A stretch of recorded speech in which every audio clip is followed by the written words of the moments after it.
Достар, баршаңызға сәлем. Бүгін сіздермен осындай әдемі түсті борщ жасаймыз. Дәмі де өте керемет. Сіздермен осы рецепті бөліскім келіп отыр. Міндетті түрде подписка жасап, лайк қоюды ұмытпаңыздар. Болашақта мен рецепттермен кеңестерімді жоғалтып алмасын. Ең бірінші бізге ет қажет. 2 сағат қайнатып, көпіргін алып, жақсылап пісіріп аламыз. Сорпасы керек бізге борщқа. Одан кейін 1-2 қасық май құйып сковородкаңызға 2 пиязыңызды жақсылап турап, өзіңіз қалай ыңғайлы солай турасаңыз болады. Сарғайғанша қуырып аласыз.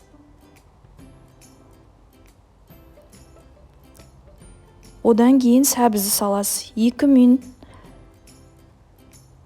жарты етіп аласыз. Одан кейін қызылшаны саласыз. Қызылшаны 2 минут тоже қуырып аласыз. Одан кейін 1 қасық май, томат салып, жақсылап араластырып, сорпаңыздан болмаса су құйсаңыз болады. 10 минут осылай қалдырасыз. Баяу отқа. Қант пен тұз қосуды ұмытпаңыздар.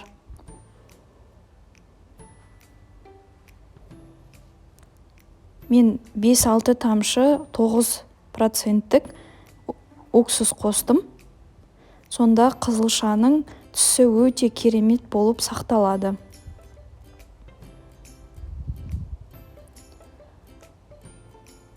Толықтай тұштетіп алғаннан кейін сорпаңыз, қайнап жатқан сорпаңызға картошкаңызды саласыз. 10 минут қайнатып аласыз. Одан кейін 40 жапырағыңызды саласыз.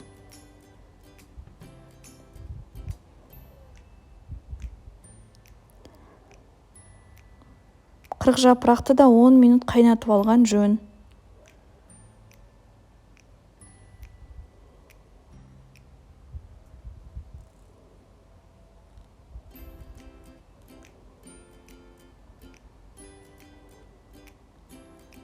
Минут қайнағаннан кейін алдын ала тұштетілген көкөністеріңізді саласыз. 5-10 минут қайнатып алу қажет. Одан кейін өзіңізге ұнайтын ас көктерді қолдансаңыз болады. Мен укроп пен көк пияз салдым. Дәмін өте керемет қылдырады.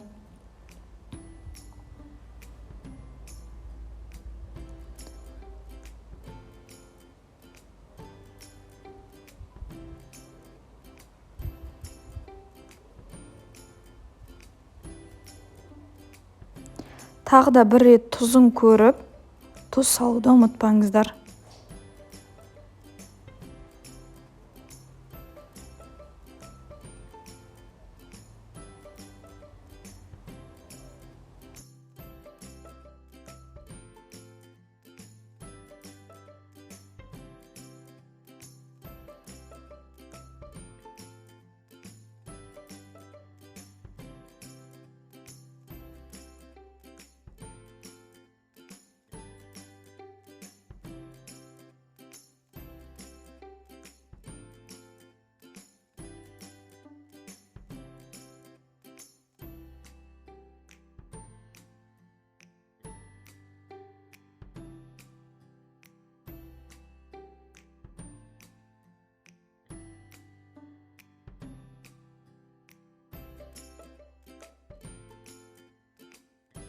Ас көктеріңізді салып болғаннан кейін 15 минутқа қалдырасыз.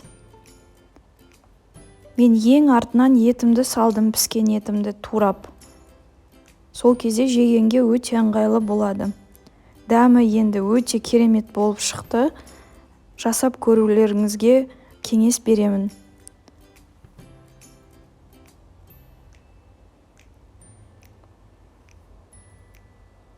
Берген кезде мен қаймақпен бердім. Достар, менімен бірге болғаныңызға үлкен рахмет.